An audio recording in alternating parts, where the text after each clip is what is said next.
Assalamualaikum friends, again welcome to my YouTube channel. Today our topic of discussion is an important eye lecture that is related to conjunctivitis. Basically it is the inflammation of conjunctiva. What is conjunctiva? It is basically the mucous membrane that attaches the eyelid to the eyeball. जब ऊपर से eyelet को उठा के देखोगे आगे की तरफ आपको ग्रे लाइन सी पिंक लाइन नज़र आती है, इसे हम कंजक्टिवा करते हैं ना, ठीक है। तो आपको ये देख लो ऊपर आईलेट है, नीचे आईबाल है, इनके दरमियान में जो लेयर है उसे हम कहते हैं कंजक्टिवा, ठीक है। तो करेक्टरिस्टिक क्या है, बेसिकली एक सेमी ट्रांसपेरेंट है, ठीक है, जो जोड़ के रखती है इनको। प्रोवाइड लुब्रिकेशन, प्रोटेक्टिव रोल है इनका, प्रिवेंट करता है माइक्रोबियल एक्टिविटी से। पार्ट्स ऑफ कंजक्टिवा कौन कौन से पार्ट्स हैं? एक होता है पैल्पेब्रल, एक हमारे पास होता है बल्बर कंजक्टिवा, ठीक है, और एक हमारे पास होता है फॉर्निसेल कंजक्टिवा, BPF मतलब बल्बर, फॉर्निसेल और हमारे पास पैल्पेब्रल हो गया, ठीक है, BPF होगा, ठीक है। बल्बर कंजक्टिवा, पैल्पेब्रल होगा और फॉर्निसेल कंजक्टिवा। बेसिकली ये जंक्शन है, जो इनर लेयर में रहता है वो पैल्पेब्रल है, ठीक है, और जो हमारे पास ऊपर जो है ना आई बॉल को कवर करता है वो हमारे पास होता है लिम्बस के साथ, ठीक है। हमारे पास जो है ना वो स्ट्रक्चर के एपिथेलियम नॉन केराटिनाइज NKS जो है ना वो हमारी एपिथेलियम होगी। 2 से 5 सेल की थी गोबलेट सेल होती हैं, इसके अंदर जो है ना टाइप 4 कोलेजन होती है। ये इंपॉर्टेंट MCQs है हमारे पास। फिर हमारे पास वो कह रहा है जो स्टोमा होता है इसके अंदर हमारे पास एडिनाइड लेयर होता है, एक हमारे पास होती है फाइब्रस लेयर होती है, ठीक है। जो एडिनाइड है वो बेसिकली लिम्फेटिक लेयर है, have a lot of lymphocyte, plasma cell, macrophages and mast cell. जबकि फाइब्रस जो है ना वो डीपर लेयर है, have net meshwork network of the collagen, ठीक है। तो मैं कहूँगा कि एक हमारे पास एपिथेलियम है, एक हमारे पास है स्टोमा। स्टोमा के अंदर हमारे पास फाइब्रस हो गया और एडिनाइड हो, मतलब FA फाइब्रस हो गया और एडिनाइड्स लेयर होती हैं, ठीक है। एडिनाइड्स के अंदर लिम्फेटिक है, फाइब्रस के अंदर हमारे पास जो है ना वो ब्लड वेसल और वो सारी की सारी। ग्लैंड्स कौन से हैं? ग्लैंड ऑफ क्रेसाई है जो कि हमारे पास बेजल टेयर की प्रोडक्शन करने के भी इन्वॉल्व होते हैं। ग्लैंड ऑफ वॉल्फरिंग है और हमारे पास म्यूसिन ग्लैंड है। वॉल्फरिंग जो है ना वो बेजल टेयर की प्रोडक्शन के लिए, बेजल टेयर प्रोडक्शन, जबकि ये हमारे पास कवर करता है म्यूसिन की ग्लैंड होकर। ब्लड सप्लाई क्या है? Posterior conjunctival vessel, anterior conjunctival, मतलब एंटीरियर कंजक्टाइवल वेसल से हमारे पास कौन सी आर्टरी आती है? एंटीरियर सिलरी आर्टरी आती है। जबकि पोस्टीरियर कंजक्टाइवल से हमारे पास मीडियल और लेटरल पैल्पेब्रल ब्रांच जो होता है ना वो एप्थेलियम, मतलब एक आगे की तरफ हमने वेसल बना देनी है, एक पीछे की तरफ एंटीरियर कंजक्टाइवल वेसल, और एक हमारे पास होगी पोस्टीरियर कंजक्टाइवल वेसल, ठीक है। Medial and lateral palpebral branch of ophthalmic होगा, वेन्स में हमारे पास सिलरी वेन होता है। C से कंजक्टिवा, C से हमारे पास सिलरी आ जाती है, ठीक है। तो हमारे पास ये याद रख लेना। अच्छा, यहाँ पे फिर वो कह रहा है कि नर्व सप्लाई कौन सी है? सिलरी नर्व है, सुप्राट्रोक्लियर नर्व है, इंफ्राट्रोक्लियर है, ठीक है, इंफ्रा ऑर्बिटल हो गया और लैक्रिमल हो गया। सिलरी, सुप्राट्रोक्लियर, इंफ्राट्रोक्लियर, इंफ्रा ऑर्बिटल और हमारे पास लैक्रिमल ग्लोर, ठीक है। ये हमारे पास नर्व सप्लाई आ जाती है। फिर लिम्फ नोड जो है ना, इन लार्ज कंजक्टिवाइटिस में पेरी एरिकुलर लिम्फ नोड होते हैं और सब मैंडिबुलर लिम्फ नोड होते हैं। आईलेड और आईबॉल की प्रोटेक्शन एंड न्यूट्रिशन है और इसकी हमारे पास इम्यूनिटी के अंदर रोल है। पैथोलॉजी में कंजक्टिवाइटिस बेसिकली जब इंपॉर्टेंट टॉपिक यहाँ से शुरू होता है, जब इन्फ्लेमेशन ऑफ कंजक्टिवा होता है इसे हम कंजक्टिवाइटिस कहते हैं। क्लासिफिकेशन में हमारे पास माइक्रोबियल होता है, ये नॉन माइक्रोबियल होगा। माइक्रोबियल में बैक्टीरियल, वायरल, फंगल होता है, जबकि नॉन माइक्रोबियल में एलर्जी होती है, ठीक है। मतलब माइक्रोबियल और नॉन माइक्रोबियल, ठीक है। नंबर सेकंड पे वाटरी होता है तो वायरल, म्यूकाइड होगा तो हमारे पास, या म्यूकोप्रूलेंट होगा तो वो बैक्टीरियल होगा, अगर वो प्रूलेंट होगा तो वो हमारे पास segment. On the basis of conjunctival reaction वो कह रहा है फॉलिकुलर लीजन होता है या फिर हमारे पास पेपिलरी लीजन्स होगी, ठीक है। फॉलिकुलर लीजन या पेपिलरी, फॉलिकल हो गया और हमारे पास पेपिलरी लीजन हो गया। वाटरी, म्यूकाइड या फिर प्रूलेंट होगा। वाटरी होगा तो वायरल होगा, जहाँ वाटरी वहाँ पे वायरस होगा।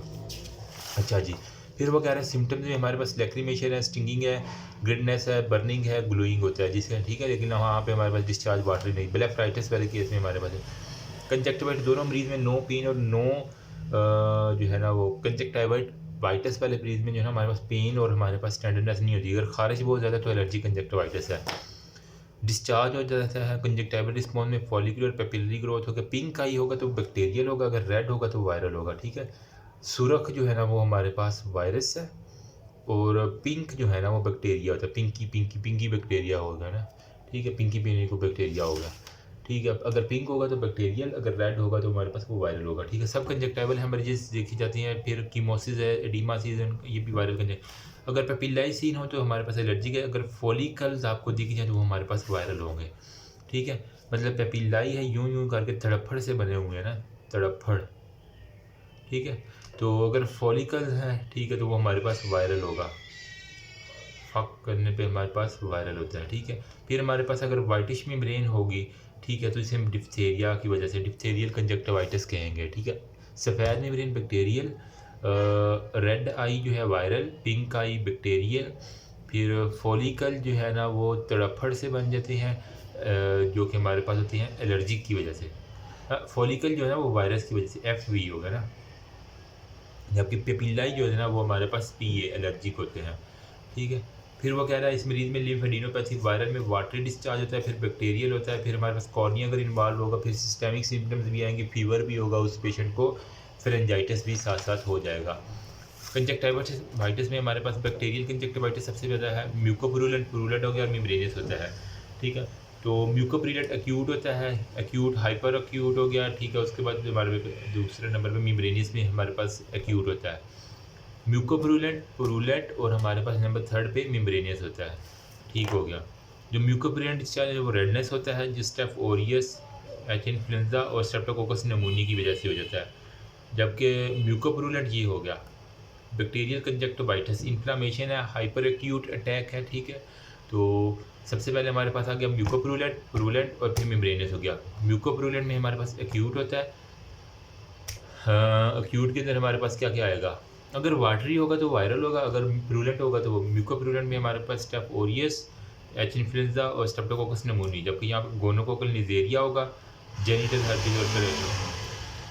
यहाँ पे क्रोनिक बैक्टीरियम डिप्थीरिया अगर मेम्ब्रेनियस होगा। ट्रांसमिशन क्या है, डायरेक्ट इन्फेक्शन होता है। ठीक है, तौलिए का इस्तेमाल है, वेरी कॉमन है, सेल्फ लिमिटिंग है, 6 से 7 दिन में कंप्लीट, रेडनेस होगा, फॉरेन बॉडी सेंसेशन, बर्निंग होगा। इसके अंदर ग्लोइंग ऑफ जो है ना वो आई होता है, तो इसका मतलब क्या है, ये म्यूकोप्रूलेंट है। ग्लोइंग ऑफ आई जो है ना वो म्यूकोप्रूलेंट को रिप्रेजेंट करता है। ये हमारे पास एक्चुअली जो है ना वो माँ से बच्चे की तरफ प्रूलेंट होता है। ठीक है, हाइपर एक्यूट इन्फेक्शन है जेनेटिलिया का, हाइपर एक्यूट में हमारे पास पस या क्रीमी डिस्चार्ज होगा। ठीक है, क्रीमी सा डिस्चार्ज वहाँ पे होगा, एडिमा इन दी आई, रेड वेलवेटी कीमोसिस होगा, lymph node enlargement, corneal involvement. Diagnosis क्या है, ठीक है, UTI का इन्फेक्शन उसका होगा, लैब डायग्नोसिस में ग्राम स्टेनिंग आप कर लेंगे तो आपको सारे का सारा पता चल जाएगा। अच्छा, जबकि जो मेम्ब्रेनियस है उसके अंदर क्या होता है, क्रोनिक बैक्टीरियम डिप्थीरिया में हमारे पास एयर सॉइल होगा। ठीक है, क्रोनिक बैक्टीरियम डिप्थीरिया में हमारे पास सीरोसिस है। ठीक है, आँख में जो है ना वो हल्का सा छिलका महसूस होता है, वाइटिश मेम्ब्रेन होता है, तो हमारे पास ये कभी कभार जो है डिप्थेरियल मेम्ब्रेन होता है या नॉन डिप्थेरियल मेम्ब्रेन आपके पास होगी। ठीक है, साइन क्या, म्यूकोप्रूलेंट डिस्चार्ज में हमारे पास मेटेड लैशेस जो है ना वो टुगेदर, मतलब क्योंकि ग्लूइंग होनी होती है तो म्यूकोप्रूलेंट के अंदर हाइपरीमिक होता है, और बैक्टीरिया तो हमारे पास पिंक होगा। विजुअल एक्विटी नॉर्मल है, लेकिन इसको ब्लेफराइटिस के साथ मिक्स नहीं करना। ग्लूइंग है दोनों, लेकिन यहाँ पे पेन नहीं होता, नज़र बिल्कुल ठीक है। जबकि यहाँ पे हॉस्पिटल एडमिट करना तो कॉर्नियल स्वैब कल्चर और सेंसिटिविटी लेनी होती है। डिस्चार्ज में 4th जनरेशन फ्लोरोक्विनोलॉन्स जो है ना वो आपने दे देनी होती है, तो पेशेंट ठीक हो जाता है।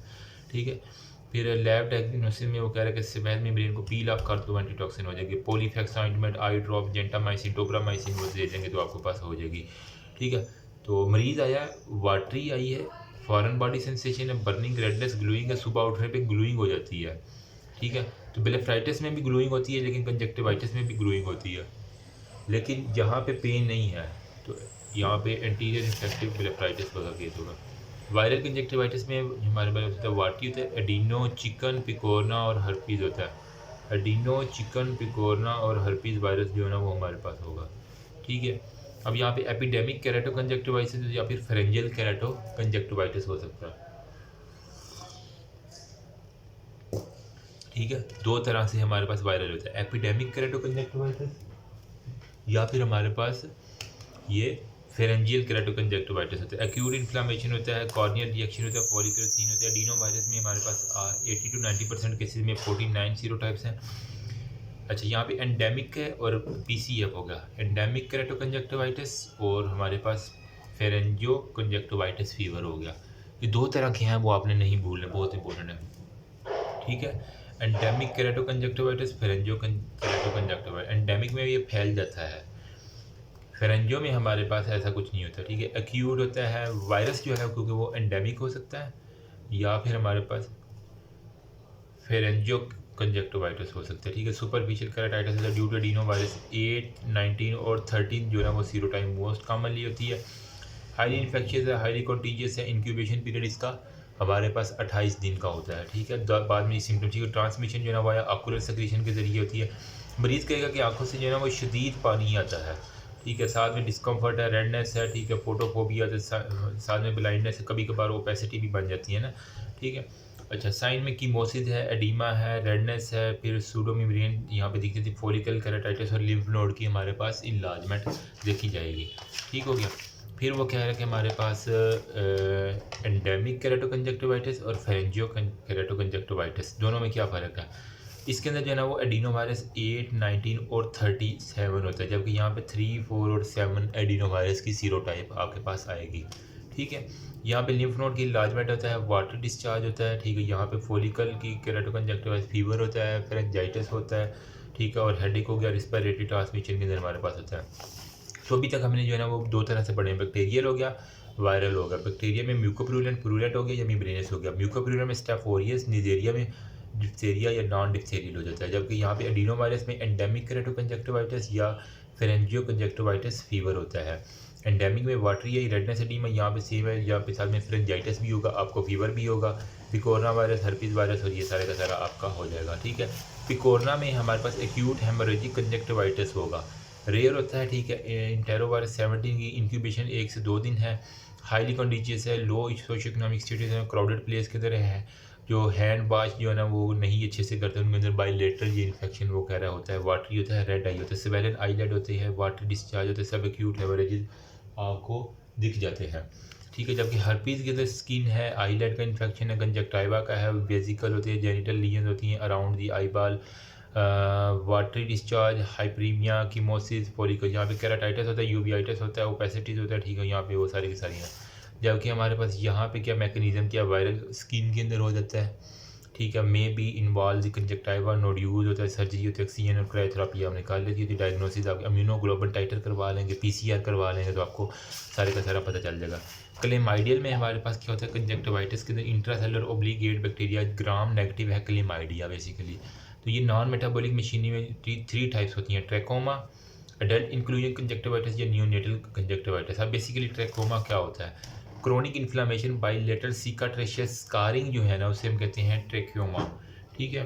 बैक्टीरिया और वायरस जो थे ना वो एक्यूट थे, लेकिन यहाँ पे हमारे पास अगर क्रोनिक इन्फ्लामेशन होगा ना, बाइलेटरल सिकाट्रेशियल या बाइलेटरल स्कारिंग हो जाएगी दोनों तरफ से, ठीक है, तो उसको हम कहेंगे ट्रैकोमा। एटियोलॉजी में हमारे पास क्लेमाइडिया, ट्रैकोमेटस A, B, और C होता है ट्रैकोमा। क्लेमाइडिया की वजह से हमारे पास ट्रैकोमा हो जाता है, क्लेमाइडिया ट्रैकोमेटस ये क्रोनिक इन्फ्लामेशन है, ठीक है। बाइलेटरल जो है ना वो स्कारिंग हो जाएगी, A, और C हो गया। 5 से 12 दिन है, 150 मिलियन अफेक्टेड होते हैं, 10 से 15 पीपल ब्लाइंडनेस हो जाते हैं, पोवर्टी है, ओवर क्राउडेडनेस, पुअर हाइजीन है, कॉन्टीजियस हो गया, रिवर्सिबल जो हमारे पास ब्लाइंडनेस होती है, ठीक है। पैथोजेनेसिस में वो यही कह रहा है कि हमारे पास ऑर्गेनिज्म हो गई, एपिथेलियम हो गई, एपिथेलियम के अंदर इन्फ्लुएंस बॉडी की फॉर्म में हो जाता है, ठीक है। बॉडी इम्यून सिस्टम जो है ना वो लिम्फोसाइट को सेंड करती है, लीजन बनती है, फॉलिकल फट जाती है और रैप्चर हो जाती है, जिसकी वजह हमारे पास स्कारिंग हो जाती है। Follicular hyperplasia, papillary hypertrophy, scarring हो गया, या कॉर्नियल इन्वॉल्वमेंट। स्टेज 1 में प्री क्लिनिकल स्टेज, ठीक है। मतलब इसकी स्टेजिंग क्या है ट्रैकोमा की, स्टेज 1 में प्री क्लिनिक अभी शुरू हुई है, तो अपर पार्ट मोस्टली इन्वॉल्व होता है, follicle keratitis, follicle hypertension, minimal grading होती है। फिर टिपिकल ट्रैकोमेटस स्टेज में एक्यूट एक्टिव डिजीज़ है, सिम्टोमेटिक है, वाटरिंग है, वायरल इन्फेक्शन होता है, फोटोफोबिया होता है, फॉरेन बॉडी हमारे पास सेंसेशन इसके अंदर आ जाएगी। फॉलिकुलर हाइपरप्लेजिया होगा, पेपिलरी हाइपरट्रॉफी होगा, cornea vascularisation, lymphoid infiltration, corneal ulceration होगा, और एक्टिव डिजीज स्टेज है ये। स्टेज 2 एक्टिव है, सिम्टम्स आते हैं, वाटर होता है, फोटोफोबिया होता है, फॉरेन बॉडी होती है, फॉलिकुलर की hyperplasia, papillary hypertrophy, corneal vascularisation, lymphoid जो है ना वो हमारे पास है। अच्छा, यहाँ पे क्या होता है, रीजनरेशन स्टेज में स्कारिंग होता है या वाइटिश मटीरियल होता है, इनएक्टिव में नो एक्टिव साइन और सिम्टम्स होते हैं, कॉम्प्लिकेशन में अगर फॉलिकल ख़त्म ना हो तो ओपेसिटी रह जाती है, ठीक है। तो हमारे पास है पहले स्टेज 1 प्री क्लिनिकल, फिर टिपिकल ट्रैकोमेटस, फिर हमारे पास रीजनरेशन, फिर इनएक्टिव मतलब ये खुद ही ख़त्म हो जाएगी। तो ग्रेडिंग क्या है हमारे पास ट्रैकोमेटस